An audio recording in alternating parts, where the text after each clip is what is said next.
নমস্কার বন্ধুরা, আপনাদের সবাইকে স্বাগত। আশা করি সবাই ভালো আছেন আর আমিও ভালো আছি। আজকের ভিডিওটিতে আপনাদেরকে বাচ্চাদের ফটোয়া কাটিং এর ড্রয়িং করে দেখাবো। অবশ্যই ভিডিওটি শেষ পর্যন্ত দেখবেন। চলুন ভিডিওটি শুরু করা যাক। এই ড্রেসটা তৈরি করার জন্য 1/2 মিটার কাপড়ের প্রয়োজন হবে, এর থেকে বেশি কাপড় লাগবে না। প্রথমে কাপড়টিকে 4 ভাঁজে ভাঁজ করে নেব। আজকে আপনাদেরকে এই ফতুয়া কাটিংয়ের ড্রয়িংটা বুঝিয়ে দিচ্ছি, পরের ভিডিওটিতে কাটিং করে দেখানোর চেষ্টা করব। প্রথমেই আমি নিচ্ছি ঝুলের মাপ। প্রথমে আমরা ঝুল নিয়ে নেব 13 ইঞ্চি। 13 ইঞ্চির সঙ্গে 1.5 ইঞ্চি এক্সট্রা নেব, কারণ 1/2 ইঞ্চি ফুটের কাছে সেলাইয়ে জয়েন হবে আর 1 ইঞ্চি নিচের দিকে মোড়াতে বাদ চলে যাবে, তাহলে আমাদের 13 ইঞ্চিতেই দাঁড়াবে। ঝুলের পরে নেব হচ্ছে পুটের মাপ। এখানে পুটের 1/2 ইঞ্চি নিতে হবে।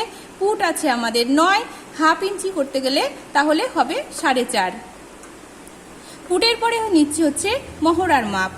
মহড়ার মাপ আমরা কিভাবে নেব? ছাতির 1/4। ছাতি আছে 20, এখানে 1/4 করলে 4 5 20, তাহলে 5 ইঞ্চি উপর থেকে আমরা নামাবো। নামাবার পরে আমরা একটা মহড়ার শেপ দিয়ে দেবো। 1 ইঞ্চি কোণ করে দাগ দিয়ে এখানে শেপটা সুন্দরভাবে দিয়ে দেব।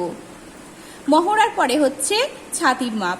ছাতি আছে আমাদের 20 সঙ্গে 20কে 4 ভাগে ভাগ করলে হয় 4 5 20, তার সঙ্গে 2 ইঞ্চি এক্সট্রা নিতে হবে, কারণ এটা বাচ্চাদের জামা একটু ঢোলা ঢিলাই প্রয়োজন।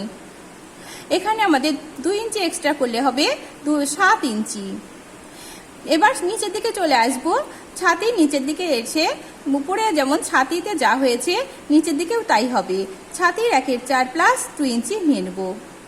এবার গলার চওড়া। গলার চওড়া ছাতির 1/12 করে তার সঙ্গে 1/2 ইঞ্চি যোগ করার পরে যা দাঁড়াবে সেটাই আমরা নেব গলার চওড়া। প্রথম গলা হচ্ছে আমাদের 3 ইঞ্চি, সামনের গলা হচ্ছে 3 ইঞ্চি, তার সঙ্গে 1/2 ইঞ্চি এক্সট্রা করে নেব, কারণ 1/2 ইঞ্চি আমাদের বাদ চলে যাবে সেলাইয়ের পরে, তাহলে 3 ইঞ্চিতেই দাঁড়াবে সামনের গলা। পিছন গলা আছে 1.5 ইঞ্চি, তার সঙ্গে আমরা 1/2 ইঞ্চি যোগ করে নেব, কারণ 1/2 ইঞ্চি সেলাইয়ে আমাদের বাদ চলে যাবে, তাহলে 1.5 ইঞ্চিতেই দাঁড়াবে। এইভাবে আমরা শেপ দিয়ে নেব, তাহলে আমাদের রেডি। তো বুঝতে পেরেছেন বন্ধুরা, এইটুকুই, আর কিচ্ছু নেই বাচ্চাদের জামা কাটিংয়ে। যদি ভিডিওটি ভালো লেগে থাকে তাহলে লাইক করবেন, আর এই ধরনের সেলাইয়ের সহজ টিউটোরিয়াল দেখতে হলে আমার চ্যানেলটি সাবস্ক্রাইব করে পাশে থাকবেন।